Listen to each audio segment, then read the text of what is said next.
Now the next and the new concept of this chapter, that is stack, we are discussing here. This is important concept here. So the first of all, stack is based on the concept of LIFO, that is LIFO, last in first out. We are creating here a container here, or you can say a type of array, or you can say a type of list here. So all the elements are we are putting here from the list here one by one. Here this is the push operation. If we insert all the elements here, push operation will be performed here. If we want to remove the element from this stack, pop operation would be performed here. So it's just a kind of linear data structure where you have only a one way of inserting and deleting all the elements. So to insert or to perform push operation, we have here append function to do this task in the Python, and to delete the element from this stack we have to use here pop function, which we were discussing in the last video. So how can we perform these operations here? But before that, you have to remember only one thing. We can insert here only a one single element at the time of insertion and at the time of deletion also. So how can we do this task? How can we do it? Let's take an example here. We have to create here one stack. It is a kind of list, you can say. So in close brackets we have to pass here, firstly we have passed here 5, 9 and 3. These are the elements. At the first position 5 would be inserted, then 9 would be inserted, and 3 would be inserted. Now again, how can we insert more elements after inserting all these elements here? Stack dot append function we will use here, and this element we are passing here as 7.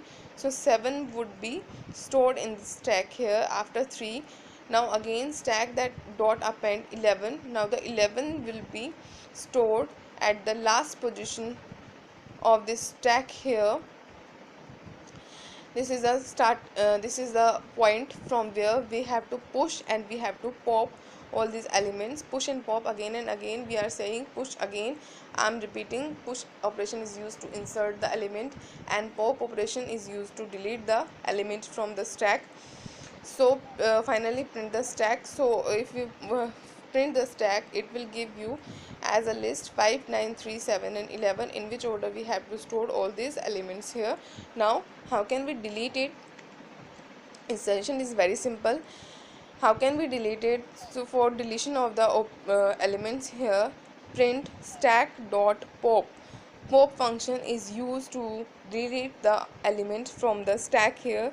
Now we are not passing here any element or any index here, so it would by default it would delete the last element here. So firstly it would delete here 11, and it will give you output as 11, because pop function is used to delete the element, and it would also display the element which was deleted. So it would display here 11. Now print stack. How many elements are remaining here? Only 4 elements are remaining, in which order we have inserted 5, 9, 3 and 7. Now the next one is again we are applying pop operation, stack dot pop function. Now the next one is the last element, that is 7, would be deleted from here. Again we are printing the stack. So last 3 elements would be remaining here, 5, 9 and 3.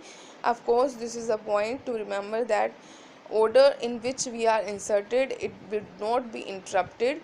It will represent, or it would print all the elements in the same order in which we have inserted. That is the quality or property of the stack.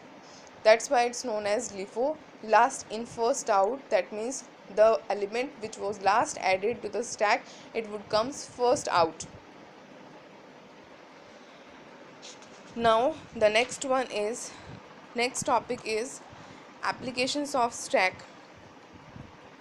The first application is expression evaluation. Expression evaluation, that means expression is just a combination of all these operators or constants, or we can say the variables there. It is just the combination. Evaluation can be performed in 3 bases. First is prefix, postfix and infix. Prefix, where the operators can be written before the operands. Postfix, where the operators can be performed or written after the operands. And same like as for infix, we have to traverse all these sequences where the operators can be applied on the operands in between. So there are three ways of performing this expression evaluation. Now the next one is expression conversion. Expression conversion, again expression can be converted into one form to another form, that means prefix to postfix, postfix to infix, infix to prefix. Whatever we can operation perform to transfer or to translate from one suffix to another one. Now the next one is syntax parsing. As you know, compiler is used for parsing application, parsing procedure here. Parsing, what do you mean by parser? Parser is just a kind of software, or you can say it is a function of compiler which is used to check all the syntax of the expression, whether you have to written it correctly or not. If you not correctly written, so it will give you error as a syntax error or semantic error, whatever you have done. Now the next one is backtracking. Backtracking means you can traverse your problem, or you can traverse your string list, whatever you are using in the stack. It can be done with the reverse order or stepping of solving the problem in the back order. Next one is parenthesis checking. Again, stacking is used for the checking of parenthesis. Either you have opened it, if you have opened it, then have you been closed it or not. So these kinds of error it would be checked by stacking. Now the next one is string reversal. Again the same concept, to revert the string, because we are entering the string in the same order and we are getting at the time of retrieving these strings in back order, so we can easily traverse your string in the reverse order. Now the next one is function call. Function call, that means when we have to make the modules or the functions in any program. So stacking is very important to and very helpful to take information about all these functions or sub functions, you can say, which would sometimes called as subroutines also. So these subroutines, there is a word, subroutine means a part of a function or part of a module. So stack is used to keep information about all these sub functions or subroutines. Now the next topic of queue we will include in the next video.